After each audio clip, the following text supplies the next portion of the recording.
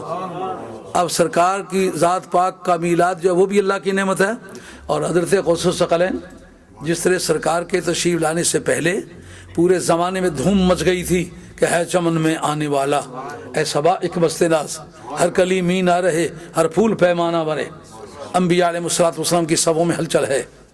سیدہ ہاجرہ، سیدہ آسیہ، سیدہ مریم اپنی اپنی بارگاہوں سے اٹھ کے حضرت سید دو عالم علیہ السلام کے میلاد کے موقع پر آ کے موجود ہوتی ہیں۔ مراد کیا ہے کہ اے سیدہ ہاجرہ، یاد کر وہ وقت کبھی تو بھی تھے، تیرا فرزند بھی تھا، کعبہ بن چکا تھا، اس وقت ابراہیم علیہ السلام نے یہ پلیٹ فارم پوری طرح تیار کر کے کہا تھا، ربنا وابعث فیہم رسولا، اے اللہ کریم بڑی شان والا رسول ان میں بھیج۔ اب بعثت کی دعا مانگی ہے نا، میں میلاد پر استدلال کر رہا ہوں، اگر تعبیراً اس سے بعثت مراد ہے تو تضمناً اس سے میلاد مراد ہے۔ کیوں کہ میلاد سے پہلے تو بعثت نہیں ہوتی نا، جس نے بعثت کی دعا مانگی ہے اسی نے میلاد کی دعا مانگی ہے، جس کو علماء کہتے ہیں اقتضاء النص۔ اقتضاء النص، یہ روٹی کھلاؤ، کوئی آٹا گوندنے لگ گئی، انہوں نے کہا میں کہتا ہوں روٹی کھلاؤ، آٹا گوندتی ہو؟ انہوں نے کہا لفظوں میں تو ہے روٹی کھلاؤ، لیکن تضمناً اقتضاء میں یہ بات شامل ہے کہ آٹا گوندے بغیر اگر آٹا پھانک لیتے ہیں پھر تو کھلائی جاتے ہو، کھلائی دوں آپ کو، لیکن یہ پہلے آٹا گوندے گا، پھر پکے گا، پھر کھلائیں گے۔ تو جس نے کہا روٹی کھلاؤ اسی نے کہا ہے آٹا گوندو، جس نے کہا ہے اس کو بھیجو اسی نے کہا ہے کہ اللہ کریم اس کو پیدا فرما۔ میلاد کی دعا بھی تیرے میاں نے مانگی تھی، آج وہ دن دیکھ، آج شہر بھی وہی ہے، بندہ بھی وہی ہے جس کے بھیجنے کی اس نے دعا مانگی تھی۔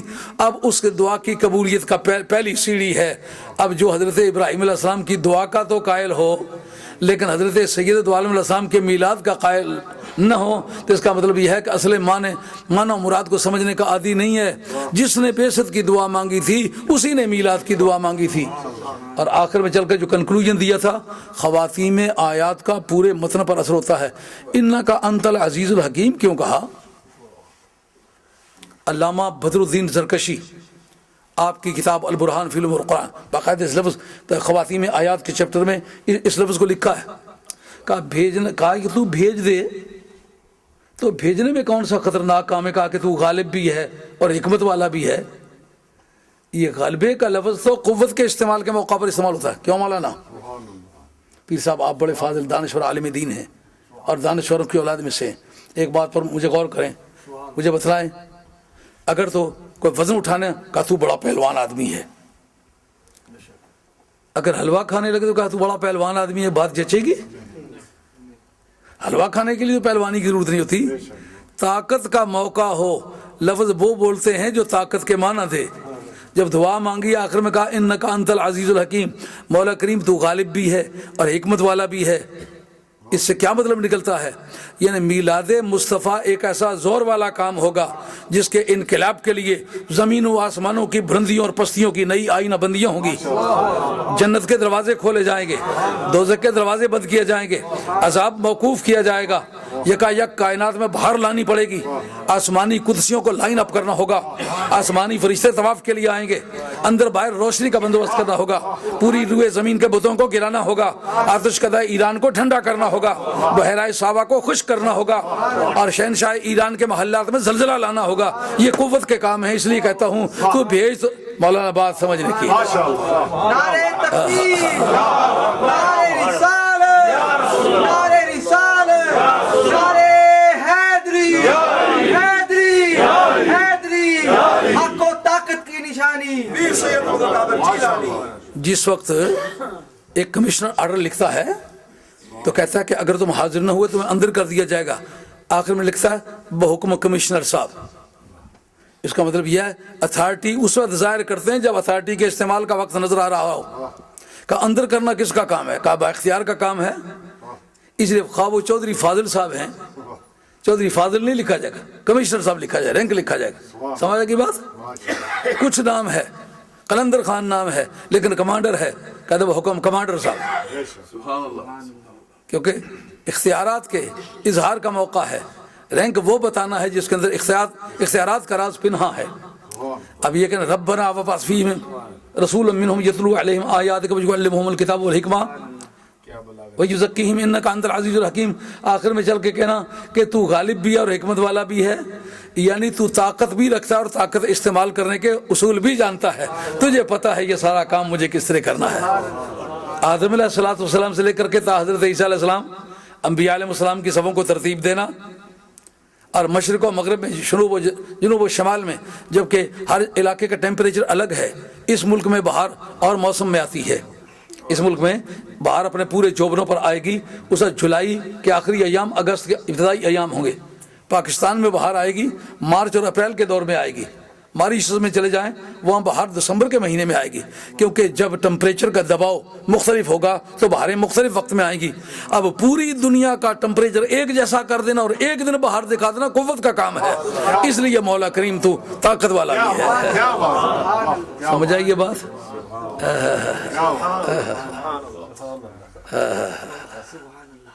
خدا جانتا ہے قرآن کے سمجھنے میں جس قدر اپنی نادانی کا احساس ہوا ہے، اتنا اور کسی بھی سلسلے میں اپنی نادانی کا احساس نہیں ہوا. جو آگے چلتے ہیں پتہ چلتا ہے معلوم ہم شد کہ ہیچ معلوم نہ شد. اب پتہ چلا کہ کچھ نہیں پتہ چلا. یہ رازی زندگی ہے. تو سرکار تاجدار مدینہ علیہ السلام کا دنیا میں بھیجا جانا یہ بھی تو انعام ہوا. اس لیے اس دن کا منانا تو اس معنی میں ہوا. اب سرکار غوث پاک زمرہ اولیاء اللہ میں میری اطلاع کے مطابق جس کو ہر زمرے نے الگ تواتر ذکر کیا ہے، قادریوں نے، چشتیوں نے، نقش بندیوں نے، سور وردیوں نے، شاذلیوں نے، بدویوں نے، زنجانیوں نے، خلوتیوں نے، شتاریہ نے، درکاویہ نے، دندراویہ نے، کبرویہ نے، ملامتیہ نے، اویسیہ نے، اور دیگر سلاسلے جو اولیاء اللہ ہمیں معلوم نہیں ہو سکے. اگر ان کے بارے میں دریافت کی جائے تو یہ بات یقیناً نکلے گی، کیونکہ اکابر نے جب یہ بات تسلیم کیا انہوں نے بھی کی ہوگی. کیا کہ سرکار بغداد رضی اللہ عنہ کے آمد کے موقع پر شور ہے پوری دنیا میں. اولیاء اللہ کہتے ہیں وہ جوان آ رہا ہے جس کا قدم ولیوں کے کاندھے پر ہوگا، ولیوں کے سروں پر ہوگا، وہ پیدا ہونے والا ہے. اب جو یہ کہتا ہے یہ شدخیات میں سے ہے. سرکار بغداد رضی اللہ عنہ نے عالم جذبی میں یہ بات کہی ہے. جذبیت کا عالم تو لمحے بھر کے لیے، آدھے گھنٹے کے لیے، گھنٹے کے لیے، ساری زندگی کے دل نہیں ہوتا. سرکار بغداد نہیں کہہ سکتے تھے میں نے عالم جذبی میں یہ بات کہی ہے. انہوں نے تو عالم جذبی میں کہی ہوگی. حضرت امام ربانی مجد الفسانی شیخ احمد سرندی رحمۃ اللہ نے تو عالم جذبی میں یہ بات نہیں کہی. یہ میرے پاس ان کی کتاب موجود ہے. ابھی یہ ساتھی چاہتا تو پیچھے سے دیکھوں کیا ہے. یہ دیکھ رہے کدھر گیا ہے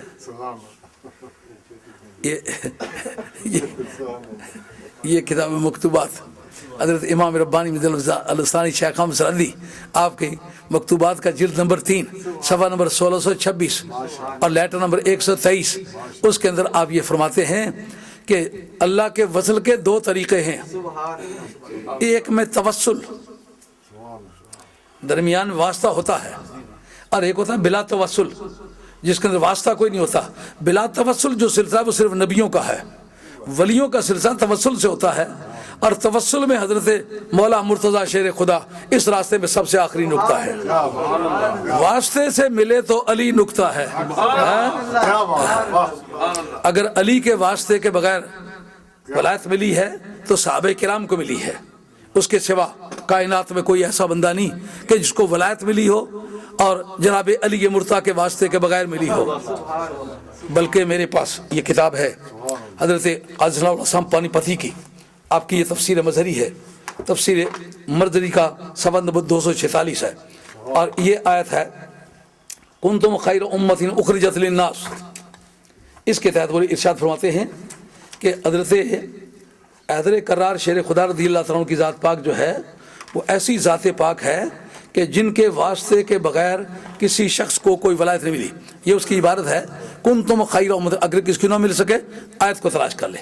کنتم خیر امۃ اخرجت للناس، کہتے ہیں رجال حاضح الامت للناس میں الف لام استغراقی ہے، اس میں جنس کے اول میں الف لام تعریف کا آئے تو ناویوں کے نزدیک وہ استغراقی ہوتا ہے جب تک کہ کوئی ماقبل مذکور ہو کر کے الف لام عیدی نہ بنے. اگر الف لام عیدی نہیں ہے تو استغراقی ہے، یعنی تمام افراد اس سے مراد ہیں، انسانیت کے تمام افراد مراد ہیں. اخرجت للناس، ان کو نکالا گیا ہے. لام کس طرح کا؟ انتفاع کا ہے. یعنی اس آیت کا صدق اس پر موقوف ہے کہ سب لوگوں کو اس امت سے فائدہ پہنچا ہو تو پھر یہ سینٹنس صحیح بنتا ہے. مولانا خیال میں آ رہی ہے بات؟ اس کا مجھے کوئی پریشانی نہیں ہوگی اگر بعد میں کوئی مجھ سے گفتگو کرنا چاہے تو میں جی چراتا پھروں نہیں. میں عمر گزری ہے ایسی دشت کی سیاحی میں، ساری زندگی کام یہی کیا ہے اور کوئی کام کیا نہیں. حالانکہ میں کام کرنے کو لاکھوں کام کر سکنے کی صلاحیت رکھتا ہوں، مگر اللہ نے توفیق ہی نہیں دی کوئی دوسرا کام کروں. ساری زندگی اس پر گزاری ہے، اس لیے اس بات کی کوئی پریشانی نہیں ہوتی کون سے مولانا ہوں گے، کہاں کے رہنے والے ہوں گے، داڑھی کتنی بڑی ہوگی، بولتے کون سی بولی ہوں گے، عربی میں کیسی دستروز ہوگی، درس نظامیہ کتنی مرتبہ پڑھایا ہوگا. نہیں، کوئی بھی آدمی بات کرنا چاہے خود چیلنج میں نہیں کرتا، چیلنج کرے تو قبول کرنے میں دیر بھی نہیں کرتا. یہ بھی ہے. اب الف لام ہو استغراقی اور لام ہو انتفاع کا تو کیا معنی بنے گے؟ یعنی انسانیت کا کوئی فرد اگر اسے خارج ہوں گے تو قرائن خارجیہ سے انبیاء خارج ہوں گے. لیکن یہ کہ ناس کی جو صورت ہے قرائن خارجیہ استعمال ہوتے ہیں، جیسا کہ لفظ استعمال کرتے ہیں یا ایھا الذین آمنوا. حضرت عبداللہ ابن عباس رضی اللہ عنہ کہتے ہیں آمنو کہا جائے تو اہل مدینہ مراد ہوتا ہے، یا ایھا الناس کہا جائے تو اسے ناس میں تو مدینے والے بھی ہیں نا، لیکن عرف و عادت میں بیگانوں کے لیے استعمال ہوتا ہے. اس سے مکے والے مراد ہوتے ہیں. آپ کی گود میں چھوٹا سا بچہ ہے، آپ اس کو یہ تمہارا ماموں ہے، وہ کہتا ہے یہ ماموں نہیں یہ لوگ ہیں. کہتا کہ نہیں؟ اس کا مطلب وہ قرابت داری کا انکار کرتا ہے، کہتا ہے یہ اپنا نہیں یہ بیگانہ ہے. کہ کل انسانیت کے جتنے زمرے ہیں نا ان میں قرائن خارجیہ سے جو سے نکالا جائے وہ نکالا جائے گا. باقی سب کو فائدہ پہنچے تو معنی بنے گے کہ تم سب سے اچھی امت ہو، تمہیں لوگوں کے نفع کے لیے نکالا گیا ہے. اس معنی کی تصدیق کے لیے قاضی اللہ صاحب پانی پتی رحمۃ اللہ تفسیر مظہری جلد دوئم صفحہ 120 اور یہ آیت کنتم خیر امت اخرجت للناس، اس کے تحت لکھتے ہیں رجال هذه الامه اکثر ابلاغا و ارشادا واکثر جذبا الی اللہ سبحانہ وتعالی من الامم السابقۃ. کہتے ہیں کہ اس امت کے جو رجال ہیں ان کو اللہ کی طرف کھینچنے میں زیادہ دخل ہے. یہ اکثریت سے کھینچا ہے. یعنی سابقہ امتوں میں جتنے اولیاء اللہ گزرے ہیں اتنے مریدین گزرے ہیں کسی کے؟ علماء کرام بیٹھے ہوئے ہو، مولانا آپ لوگ فاضل لوگ ہیں، سابقہ امتوں کی جو ہسٹری آپ نے قرآن سے